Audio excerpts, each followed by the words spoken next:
I've spent the last week trying to figure out whether these are actually two different earbuds. This is the OnePlus Nord Buds 4 and this is the Oppo Enco Air5. And the more time I spent with them, the harder this comparison became.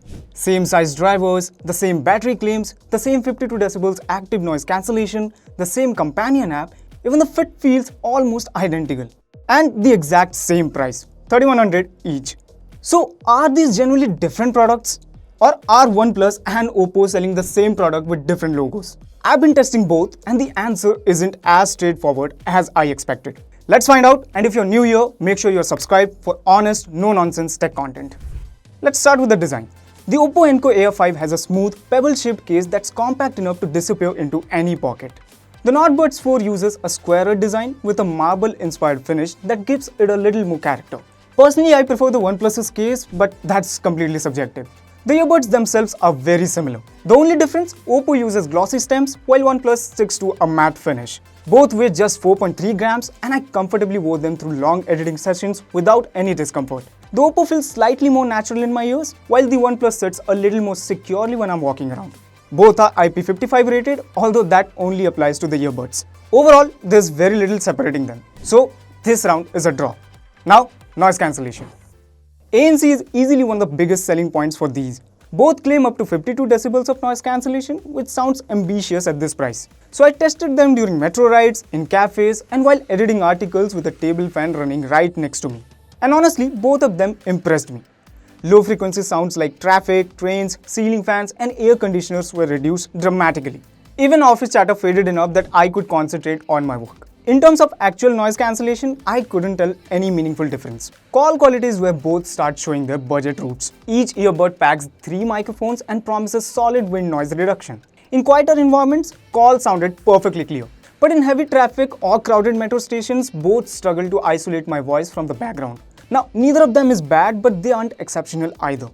So for your simple calls and daily stuff, they're usable, so another draw. Audio performances with these earbuds have different personalities. Both use 12mm dynamic drivers and support AAC and SBC codecs, but they don't sound the same. The Nord Buds 4 clearly targets bass lovers, kick drums hit harder, electronic music feels more energetic, hip-hop has noticeably more punch, but thankfully the bass doesn't completely drown out the vocals. The Enco Air5 takes a different approach. Vocals sits further forward, acoustic instruments sounded cleaner, and the overall presentation feels slightly wider. And switching between different playlists made that obvious. Most of the songs from Dhurandhar's soundtrack sounded more exciting on the Nord Buds 4 thanks to the stronger bass, but when I played Gehra Hua by Arijit Singh, the Enco Air5 sounded cleaner and more spacious. Neither of them is perfect though. Classical or even instrumental music does expose their limitations. Both lose some detail once things get busy. So which one sounds better? Honestly, it depends. If you love EDM, hip-hop, Bollywood or Punjabi dance music, I'd choose the Nord Buds 4. But if you're more into vocals, acoustic stuff or are heavy on podcasts, I would recommend the Enco Air5. Moving on to the features and connectivity, both of these are pretty loaded. They use the same Hey Melody app, which includes 3 EQ presets alongside a surprisingly good 10-band custom equalizer. Both also support spatial audio and dual device connection. Both of these support more or less the same features which you can control using the app.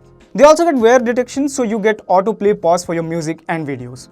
I kept them connected to both my phone and laptop, and switching between the two was almost instantaneous every time I got a call. It worked flawlessly. Connectivity was also pretty reliable. Both use Bluetooth 6.1 and throughout testing, I never had random connection drops. OnePlus and Oppo both claim a 47 millisecond low latency mode. Now I don't have the right tools to test it and verify it, but I can confidently say that gameplay felt responsive, audio stayed perfectly in sync, and I never felt delayed during matches. So that's another tie. Battery life is another category where they are almost impossible to separate. With ANC turned off, both promise up to 13 hours on the earbuds and 54 hours with the charging case. Enable ANC and that drops to around 6.5 hours on the earbuds and roughly 27 hours overall.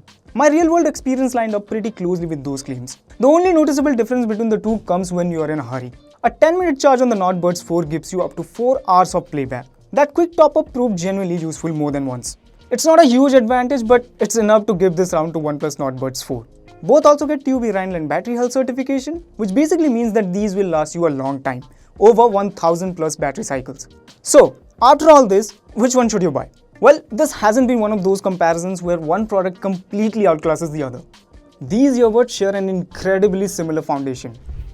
Comfort is excellent, ANC is impressive for the price, battery life is fantastic, the feature set is almost identical. The biggest difference is in the sound. If you enjoy bass-heavy music, game regularly, or already use a OnePlus phone, I'd recommend the OnePlus Nord Buds 4.